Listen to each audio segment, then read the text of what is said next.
بسم اللہ الرحمن الرحیم۔ السلام علیکم دوستو، اللہ تبارک و تعالیٰ قرآن پاک کی سورہ ال عمران میں ارشاد فرماتا ہے، اور بے شک اللہ تبارک و تعالیٰ کا پہلا گھر جو لوگوں کے لیے مقرر کیا گیا وہ مکہ میں ہے، جو ساری دنیا کے لیے برکت والا اور ہدایت والا ہے۔ میرے دوستو، کیا آپ جانتے ہیں کہ دنیا میں سب سے پہلے اللہ تبارک و تعالیٰ نے اپنے گھر خانہ کعبہ کو کس طرح اور کب بنایا؟ کیا یہ بات سچ ہے کہ اللہ تبارک و تعالیٰ نے خانہ کعبہ کو پیدا کیا؟ اور خانہ کعبہ کی تعمیر سب سے پہلے کس نے کی؟ یعنی خانہ کعبہ کو سب سے پہلے کس نے بنایا؟ اور خانہ کعبہ کا حج اور طواف کرنے والے سب سے پہلے کون لوگ تھے؟ اور ابھی جو کعبہ شریف ہے اس کو تعمیر یعنی بنائے ہوئے کتنے سو سال ہو گئے؟ اور خانہ کعبہ کو اب تک کتنی بار تعمیر کیا جا چکا ہے یعنی بنایا جا چکا ہے؟ اور خانہ کعبہ کا رہسیمئے اتہاس کیا ہے؟ میرے دوستو، ان سارے سوالوں کے جواب ہم آپ کو قرآن و حدیث کی روشنی میں بتائیں گے، اس لیے آپ سے ریکویسٹ کرتے ہیں کہ ہماری اس ویڈیو کو پورا ضرور دیکھیے گا۔ دوستو، خانہ کعبہ ایک ایسی مقدس جگہ ہے جس کو دیکھنے کے لیے ہر مسلمان تڑپتا ہے، اور جس کا طواف کرنے کے لیے ہر مسلمان کا دل ترستا ہے۔ میرے دوستو، ابھی کا جو خانہ کعبہ ہے وہ 404 سال پرانا ہے۔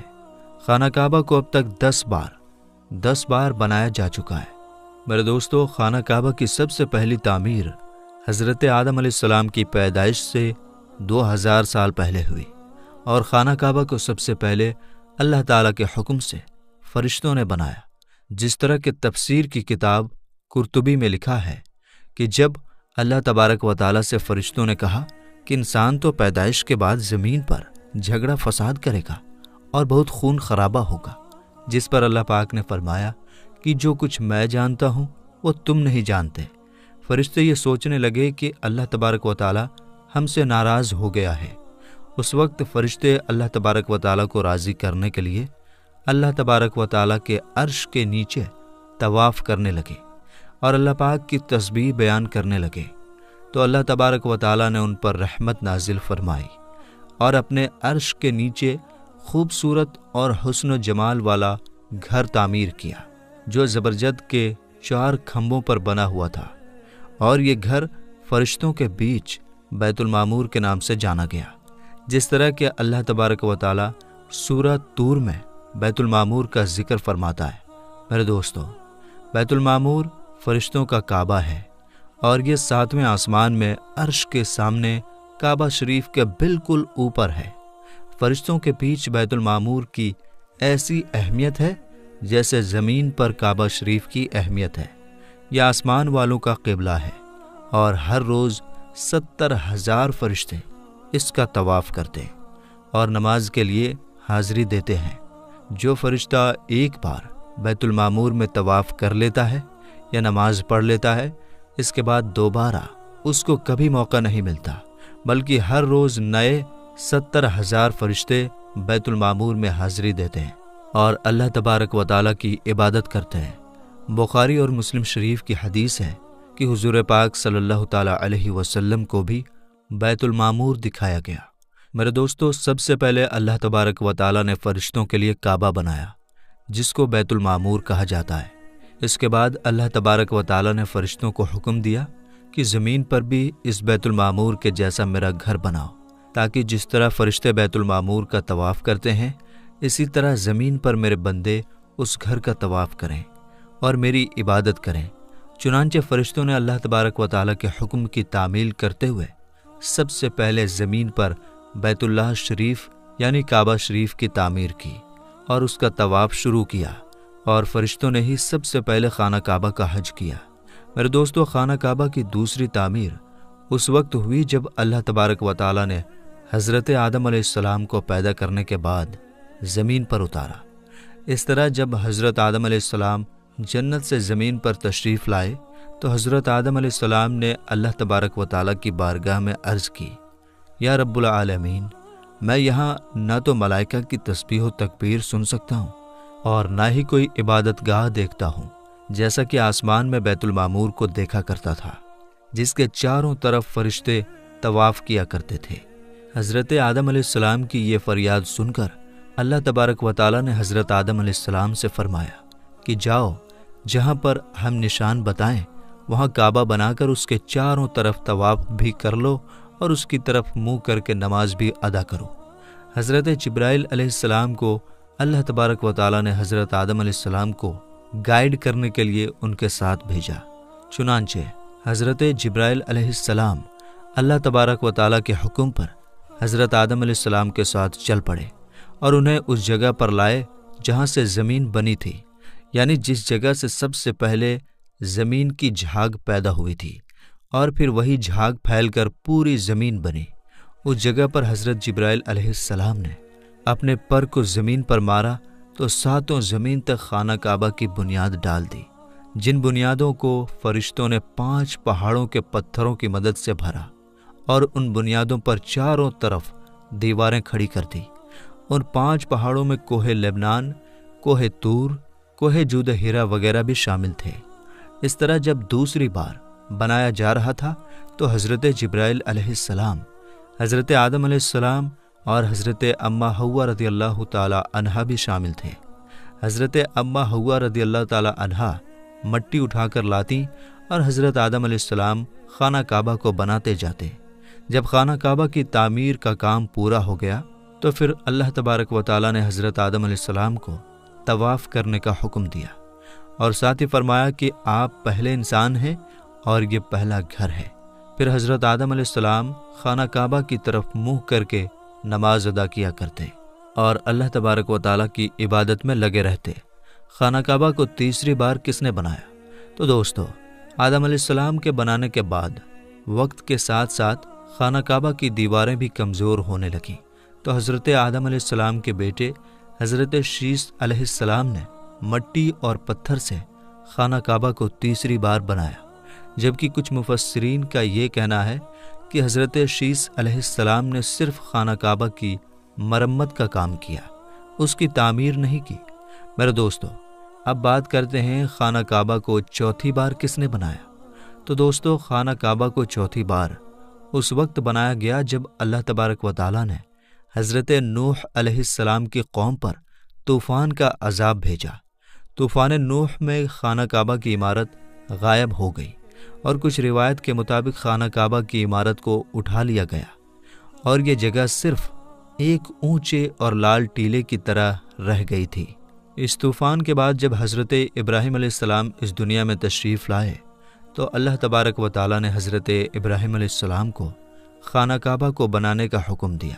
حضرت ابراہیم علیہ السلام نے چوتھی بار خانہ کعبہ کو کس طرح بنایا، اس واقعے کے پیچھے کی کہانی کچھ اس طرح ہے کہ جب اللہ تبارک و تعالیٰ کے حکم کے مطابق حضرت ابراہیم علیہ السلام نے اپنی بیوی حضرت بی بی ہاجرہ رضی اللہ تعالی عنہا اور اپنے بیٹے حضرت اسماعیل علیہ السلام کو مکہ کی بنجر و ویران زمین اور پہاڑوں کے بیچ چھوڑ دیا، جہاں پر کوئی انسانی آبادی کا نام و نشان نہ تھا اور نہ ہی خانہ کعبہ کی عمارت تھی۔ خانہ کعبہ کی جگہ بس ایک لال رنگ کا ٹیلا تھا۔ اس وقت حضرت ابراہیم علیہ السلام نے اپنی بیوی اور بچوں کو چھوڑ کر اللہ تبارک و تعالیٰ کے حکم کے مطابق مکہ کی طرف پہلا سفر کیا۔ اس کے بعد جب دوسری بار حضرت ابراہیم علیہ السلام اپنے خاندان سے ملنے کے لیے فلسطین سے مکہ آئے تو تب حضرت اسماعیل علیہ السلام کی قربانی کا واقعہ پیش آیا، اور تیسری بار جب حضرت ابراہیم علیہ السلام مکہ میں تشریف لائے تو حضرت اسماعیل علیہ السلام کی شادی ہوئی، اور اس وقت حضرت ہاجرہ رضی اللہ تعالی عنہا کا انتقال ہو چکا تھا۔ چوتھی بار جب حضرت ابراہیم علیہ السلام مکہ میں تشریف لائے تو آپ کی ملاقات آپ کے بیٹے حضرت اسماعیل علیہ السلام سے نہ ہوئی۔ پھر پانچویں بار جب حضرت ابراہیم علیہ السلام مکہ میں تشریف لائے تو اس وقت اللہ تبارک و تعالیٰ نے حضرت ابراہیم علیہ السلام کو کعبہ شریف کو بنانے کا حکم دیا۔ حضرت ابراہیم علیہ السلام نے حضرت اسماعیل علیہ السلام سے فرمایا کہ میرے بیٹے، اللہ تبارک و تعالیٰ نے مجھے حکم دیا ہے کہ میں اس گھر کی تعمیر کروں، یعنی اس گھر کو بناؤں۔ تو حضرت اسماعیل علیہ السلام نے عرض کیا کہ ضرور کیجیے، میں خدمت کے لیے حاضر ہوں۔ چنانچہ ایک روایت کے مطابق خانہ کعبہ کی بنیادوں کا نشان حضرت جبرائیل علیہ السلام نے بتایا، اس پر حضرت ابراہیم علیہ السلام اور حضرت اسماعیل علیہ السلام نے بنانا شروع کیا۔ جب کھدائی شروع ہوئی تو پرانی بنیادیں دکھنے لگیں جن پر حضرت آدم علیہ السلام نے کعبہ شریف کو بنایا تھا۔ حضرت آدم علیہ السلام کی بنیادوں کے دکھ جانے کے بعد خانہ کعبہ کی تعمیر شروع ہوئی۔ حضرت ابراہیم علیہ السلام اپنے اس بڑھاپے میں ایک کاریگر اور حضرت اسماعیل علیہ السلام ایک مزدور کی حیثیت سے خانہ کعبہ کو بنانے لگے۔ کوہ لبنان، کوہ ہرا، کوہ ابو القیس، کوہ صفا اور کوہ مروہ، ان پانچوں پہاڑوں سے حضرت جبرائیل علیہ السلام پتھر اٹھا کر لاتے اور حضرت ابراہیم علیہ السلام کعبے میں لگاتے۔ پھر حضرت جبرائیل علیہ السلام کی نشاندہی سے جبل ابی قبیس کے کنویں سے 2 پتھر ملے۔ حضرت ابراہیم علیہ السلام ان پتھروں کو اٹھا کر لائے۔ ان میں سے ایک پتھر حجر اسود تھا اور دوسرا پتھر مقام ابراہیم کے نام سے مشہور ہوا۔ میرے دوستو، مقام ابراہیم وہ مشہور پتھر ہے جس پر کھڑے ہو کر حضرت ابراہیم علیہ السلام نے کعبہ کی دیواریں بنائی۔ جیسے جیسے خانہ کعبہ کی دیواریں اونچی ہوتی جاتی، ویسے ویسے وہ پتھر بھی ہوا میں اونچا ہوتا جاتا۔ میرے دوستو، نبی کریم صلی اللہ تعالیٰ علیہ وسلم نے ارشاد فرمایا کہ حجر اسود جب جنت سے اتارا گیا تو دودھ سے بھی زیادہ سفید تھا، پھر انسانوں کے گناہ نے اسے کالا کر دیا۔ ایک اور روایت کے مطابق نبی کریم صلی اللہ تعالیٰ علیہ وسلم نے ارشاد فرمایا، حجر اسود اور مقام ابراہیم جنت کے پتھروں میں سے 2 پتھر ہیں۔ اللہ تبارک و تعالیٰ نے ان کے نور کی روشنی کو بجھا دیا۔